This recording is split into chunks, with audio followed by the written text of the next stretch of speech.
Yo, what's up mga Cubs? Nandito na naman si Prince Tattoo PH. Guys, may bigla ang walk-in. At agad-agad kong pinapunta ang aking client pagkat ako'y open 24/7. Guys, sobrang dami na ako napapansin nyo sa video. Ang dami ng clips na pero isa lang talaga ipapatattoo niya.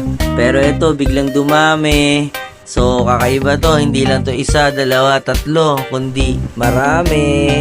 Guys, si boss pala ay isang seaman na umuwi para magpatattoo sa akin. Maraming salamat talaga sa iyo, boss. So much appreciated. Lupit ng mga tattoo mo, sobrang meaningful.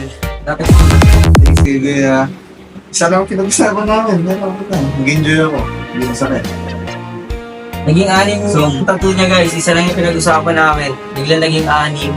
So, that's why na mag-anang kami ko. Kiwis lang kayo, murang pero solido. Tignan mo ito mga tinaturo sa kanya.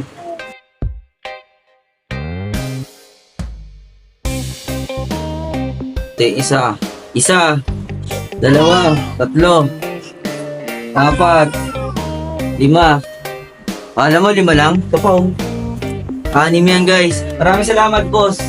Ito pa na client natin. Galing pa itong sa kumbagaan din. Norway. Prince Tattoo PH. Prince Tattoo PH. Prince Tattoo PH. PM is the key. PM is the key. Mura pero solido. Mura pero solido. Whoop! Alam mo na kung sino.